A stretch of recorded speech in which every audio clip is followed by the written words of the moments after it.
बोलो परम पूज्य गुरुदेव की जय।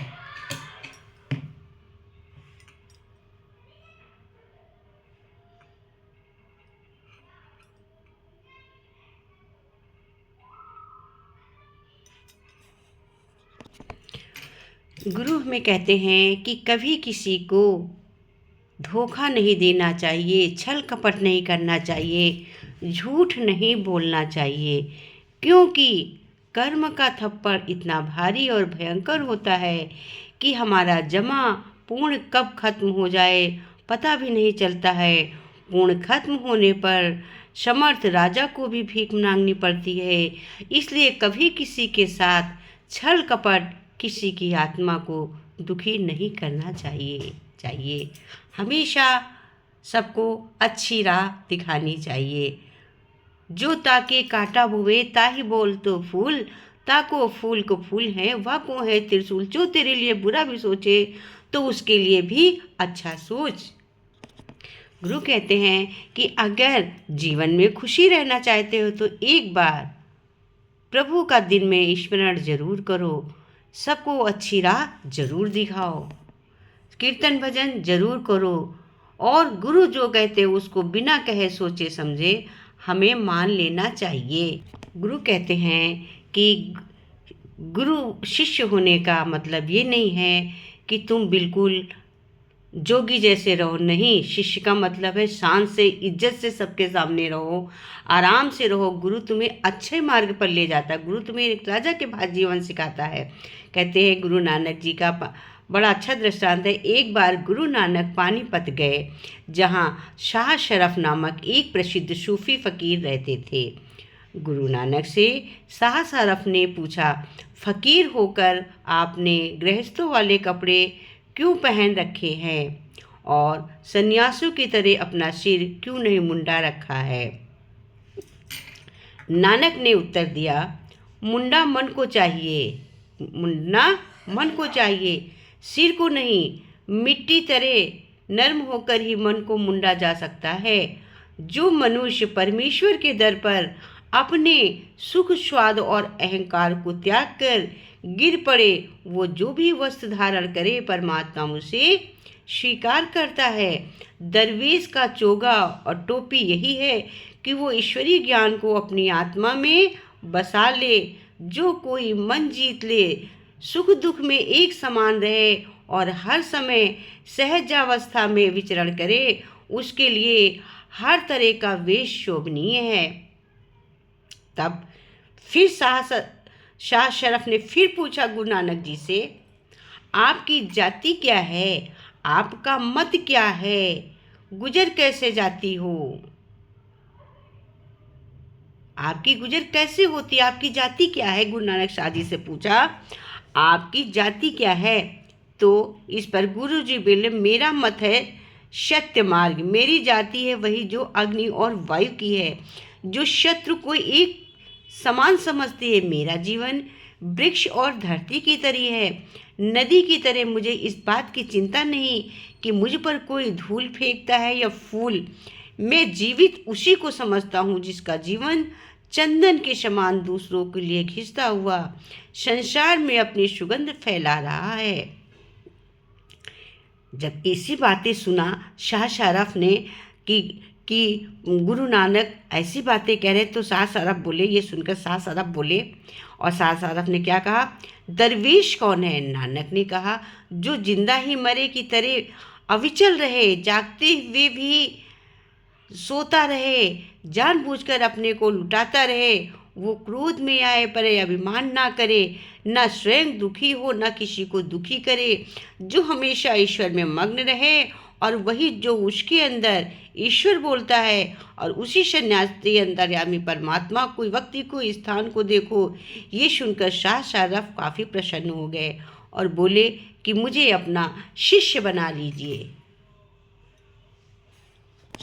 तब गुरु नानक साहब जी ने कहा, मीठे बोल बोलो जुबां ते ऊंचा दर्जा पाएगा, ना दुख किसी का साथ देखता है और ना सुख तेरे दिमाग पे आएगा। ना सुख किसी के साथ रहता है, ना दुख रहता है। केवल मीठे बोल बोलोगे, वो सदा सभी को याद रहता है। नानक साहब ने कहा, सतगुरु नानक परटया मिटी बंधु जग चारण हुआ। धन धन श्री गुरु नानक देव जी के प्रकाश उत्सव की आप सभी की बद को बार बार यही उपदेश देते हैं नानक जी कि तुम किसी को कष्ट मत दो, परहिंसा मत करो और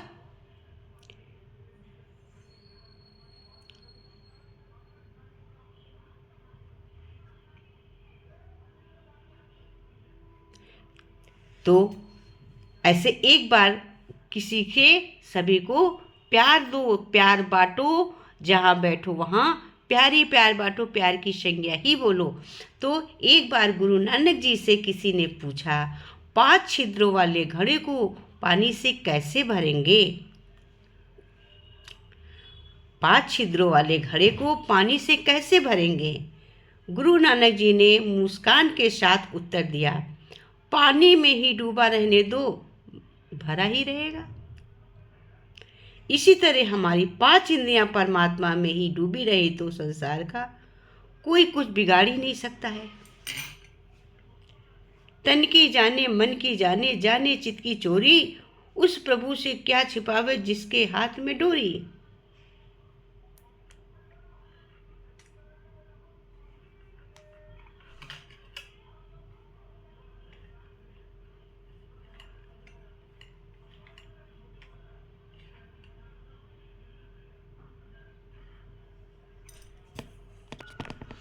कहते हैं, एक राजा के दरबार में ब्राह्मण भोज का आयोजन किया गया। 56 भोग महल के खुले आंगन में बनाए गए। उसी वक्त अनजाने में एक हादसा हो गया। खुले में पक रही रसोई के ऊपर से एक चील ऊपर अपने पंजों में जिंदा सांप ले दबोच कर निकल रही थी। सांप ने चील के पंजों से छुटकारा पाने के लिए फुफक कर भारी और साथ ही जहर उगला। उसके मुख से निकली जहर की कुछ बूंदें पाकशाला में पक रही रसोई के व्यंजनों में गिर पड़ी। जहरीले भोजन के खाने से भी कभी सभी ब्राह्मण काल के गाल में समा गए।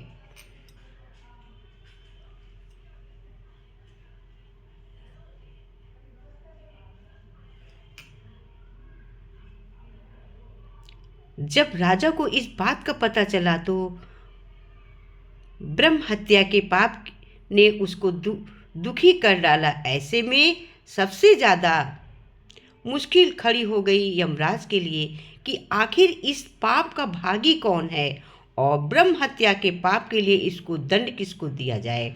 सबसे पहला नाम राजा का आया, क्योंकि राजा ने ब्राह्मणों को भोजन के लिए आमंत्रित किया था।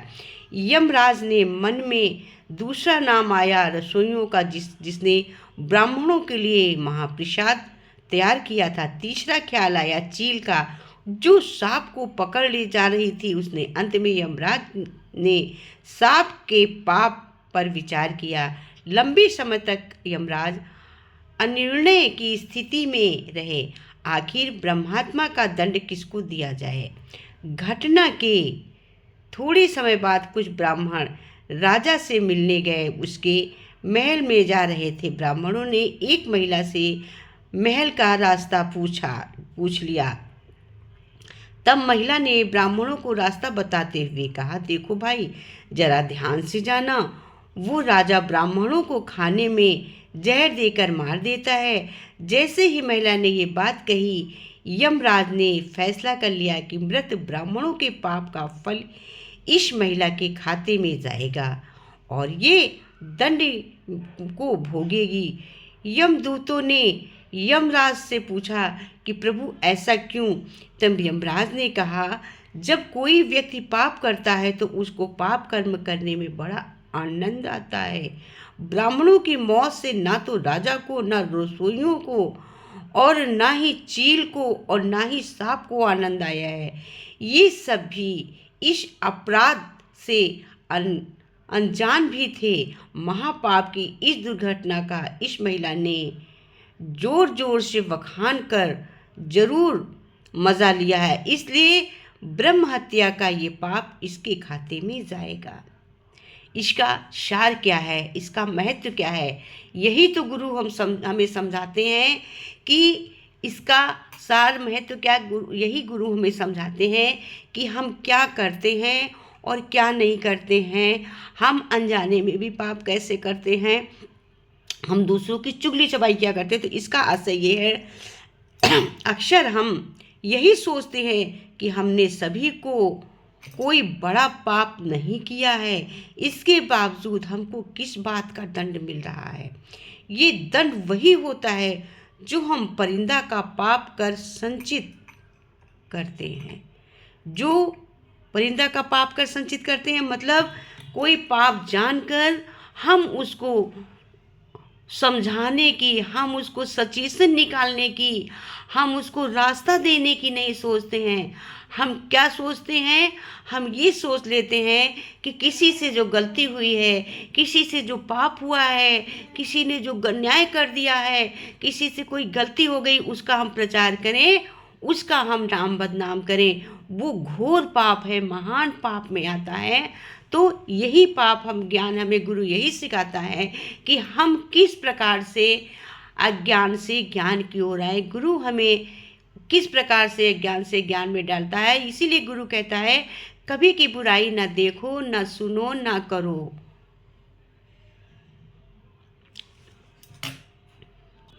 हमें यही गुरु ज्ञान देता है कि कभी किसी की बुराई देखना सुनना ही पाप है, वही दंड है। जब हम किसी की बुराई को देख सुन लेते हैं और उसमें चुप नहीं रहते हैं, उसको हम इधर उधर चुगली निंदा करते हैं, ये घोर अन्याय है, घोर पाप है। गुरु हमें सत्य मार्ग पर चलना सिखाता है, अच्छी मार्ग पर चलना सिखाता है।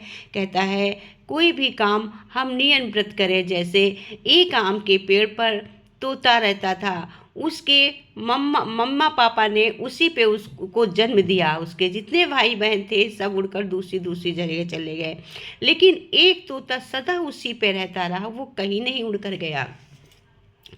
अब आम का पेड़, उसमें फल फूल आते तो वो खाता, आम की बढ़िया गर्मी में हवा लेता, आराम से पत्तियाँ सूंघता, बौर आता, बौर का मज़ा लेता, अंबिया काट काट खाता तोता, आम खाता काट काट उसी पे रहता।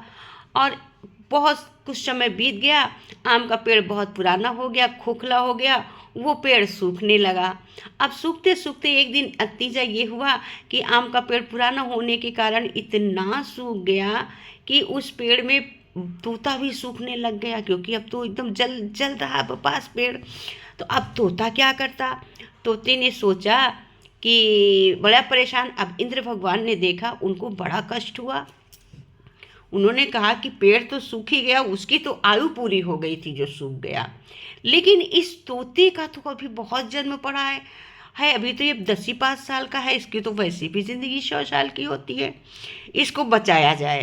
तो इंद्र भगवान उसको बचाने के लिए आए। इंद्र भगवान ने कहा अरे क्या कर रहे हो तोते पेट्टू। तो उसने कहा कि कुछ नहीं, लेटा हूँ। तो कहा कि तुम कब तक ऐसे लेटे रहोगे, इसी में पड़े रहोगे, तुम निकलो, उड़ो, फड़फड़ाओ, जाके अपना कहीं घर बना लो, किसी इतने जंगल में इतने पेड़ हैं, तुम इसी में पड़े रहते हो। तो उसने कहा, तोते ने कहा कि नहीं, ये मेरा घर है, मैंने इसी में जन्म लिया, इसी में पला पुसा बड़ा हुआ, और सब तो चले गए, मैं तो इसी से, इस पेड़ से इतना प्रेम कि मैं कहीं नहीं जा सकता, मैं इसी पे रहा, इसका आनंद लिया, फल फूल इतने साल खाए हैं, अब मैं कहाँ जाऊँ इसको छोड़ के। तो भगवान ने कहा कि तोता तुम इसमें मर जाओगे, अब इसकी आयु पूरी हो गई है, अब ये सूख गया है, इसमें तुम्हारा रहना व्यर्थ है, तुम जाके दूसरी जगह अपना घर बना लो। तो उसने कहा नहीं, मैं नहीं जाऊंगा, इसी में मैं भी इसके साथ सूख कर मर जाऊंगा। भगवान को बड़ी दया आई। भगवान ने कहा अच्छा, तुमको अगर इतनी चेष्टा है इस पे रहने की, तो तुम हमसे कोई एक वरदान मांग सकते हो, तो जो चाहो वो मांग लो, लेकिन तुम इस पेड़ को छोड़ के चले जाओ, अपनी जान बचा लो। तो तब तो बड़ा खुश हुआ सुन के कि हमको एक वरदान देने को कहा है और जान बचाने को कहा। तो तोते ने कहा अगर तुम मेरी जान ही बचाना चाहते हो भगवान, तो बस एक वरदान भी देने को कहा है, अब मेरी जान बचा लो। बोले बिल्कुल। तो तोता बोला कि ये मेरा आम का पेड़ पुनः हरा भरा हो जाए, जैसे था वैसे ही फल फूलों से लद जाए। अब भगवान ने तो वरदान दिया था, अब भगवान को अपनी बात पूरी करनी पड़ी। भगवान ने उस पेड़ को फिर हरा भरा कर दिया, वो फल फूलों से लद गया, और वो फल फूलों से लद गया, और लदने के बाद तोता आराम से उसी पे मस्त से रहने लगता। तो गुरु हमें यही सिखाते हैं, किसी से निंदा मत करो, लड़ाई झगड़े मत करो, जिससे प्रेम करो, दिल से प्रेम करो, आत्मा से प्रेम करो, शरीर से प्रेम मत करो, झूठा प्रेम मत करो, आँखों से झूठ मूठ का प्रेम मत करो, आत्मीय प्रेम करो, सच्चा प्रेम करो, वास्तविक प्रेम करो। गुरु हमें यही प्रेरणा देता है। सत्य गुरु तेरे चरणों की गर धूल जो मिल जाए, दाता तेरे चरणों की गर धूल जो मिल जाए, सच कहती हूँ मेरी तकदीर बदल जाए, सच कहती हूँ मेरी तकदीर बदल जाए। हैं तेरी रहमत हर रोज बरसती, सुनते हैं तेरी रहमत हर पल ही बरसती है। एक बूंद जो मिल जाए, एक बूंद जो मिल जाए, मन की कली खिल जाए, एक बूंद जो मिल जाए की कली खिल जाए। सतगुरु तेरे चरणों की, गुरुवर तेरे चरणों की गर धूल जो मिल जाए, सच कहती हूँ मेरी तकदीर बदल जाए, सच कहती हूँ मेरी तकदीर बदल जाए। नजरों से गिराना ना चाहे जितनी सजा देना, नजरों से गिराना ना चाहे जितनी सजा देना, नजरों से जो गिर जाए, नजरों से जो गिर जाए, मुश्किल है संभल पाना, नजरों से जो गिर जाए, मुश्किल है संभल पाना। सतगुरु तेरे चरणों की, दाता तेरे चरणों की गर धूल जो मिल जाए, दाता तेरे चरणों की गर धूल जो मिल जाए। सच कहती हूँ मेरी तकदीर बदल जाए, सच कहती हूँ मेरी तकदीर बदल जाए। ये मन बड़ा चंचल है, कैसे तेरा जाप करूं, ये मन बड़ा चंचल है, कैसे तेरा जाप करूं। जितना इसे समझाऊं, जितना इसे बहलाऊं, उतना ही मचल जाए, जितना इसे समझाऊं, जितना इसे बहलाऊं, उतना ही मचल जाए। दाता तेरे चरणों की, गुरुवर तेरे चरणों की रे धूल जो मिल जाए, सच कहती हूँ मेरी तकदीर बदल जाए, सच कहती हूँ मैं, सच कहती हूँ मेरी तकदीर बदल जाए।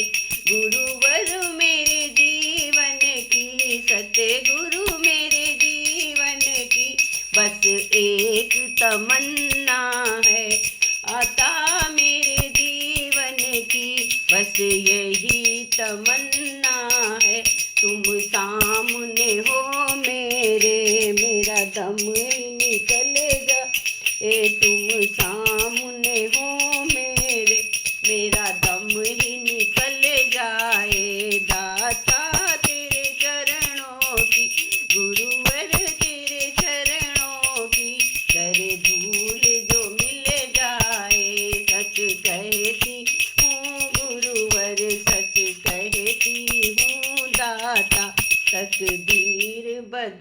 जाए। सच कहती हूँ दाता तकदीर बदल जाए। सतगुरु तेरे चरणों की गुरुवर तेरे चरणों की गर धूल जो मिल जाए। बोलो सतगुरुदेव महाराज की जय।